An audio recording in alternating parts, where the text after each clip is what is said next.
নেটফি 30th foundation day আজি 30 বছৰ হৈছে নেটফি আৰম্ভ হয় 1995ত আৰম্ভ হৈছে আমাৰ অসমত গুৱাহাটীত কিন্তু এই অনুষ্ঠানৰ মেইন উদ্দেশ্যটো এইটো হৈছে ভাৰত চৰকাৰ আৰম্ভ কৰিছে 95ত গোটেই আমাৰ 8টা পূৰ্বোত্তৰ ৰাজ্যৰ উন্নয়নৰ কাৰণে আৰু নৰ্মেল বেংক হিচাপেও নহয় এটা ফাইনেন্সিয়েল ইনষ্টিটিউশ্যন হিচাপে মানে স্মল মিডিয়াম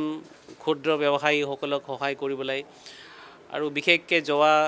5-6 বছৰত আৰু অধিক মাত্ৰাভাৱে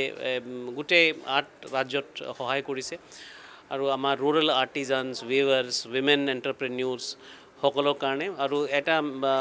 MFI ইনষ্টিটিউশ্যনছ যোগেদি বহুত ডাঙৰ চেষ্টা চলাইছে আৰু সেইটো এটা আমাৰ বাকী বেংকৰ চকু এটা ইনস্পিৰেশ্যন হিচাপে এনেকুৱা কাম হৈছে গতিকে আমি আশা কৰিছোঁ আৰু বেছিকৈ আগে আমাৰ নেটফি কাম কৰি লৈ যাব পাৰে আৰু আমাৰ ৰাইজক সহায় কৰিব পাৰে গতিকে মই আশা কৰিছোঁ আৰু মই অভিনন্দন জ্ঞাপন কৰিছোঁ আৰু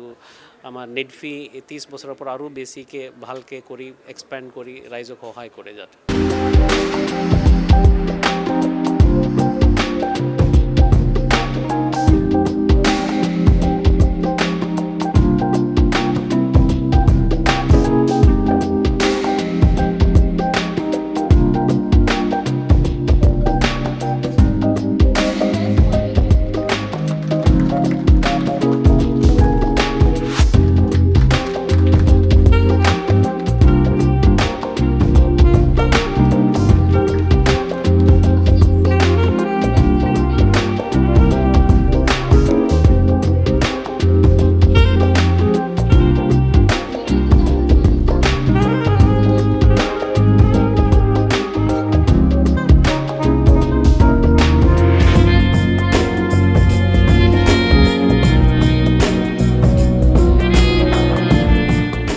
নেটফি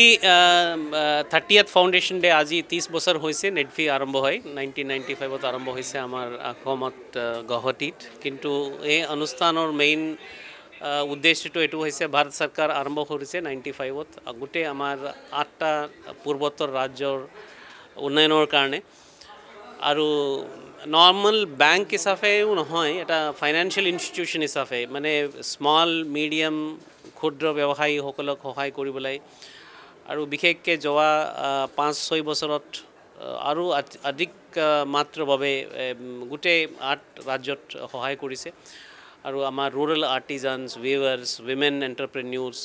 সকলৰ কাৰণে আৰু এটা MFI ইনষ্টিটিউশ্যনছ যোগেদি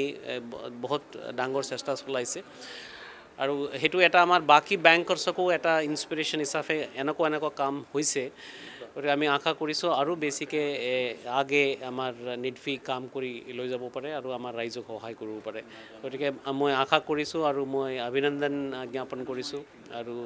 আমাৰ নেটফি 30 বছৰৰ পৰা আৰু বেছিকৈ ভালকৈ কৰি এক্সপেণ্ড কৰি ৰাইজক সহায় কৰে যাতে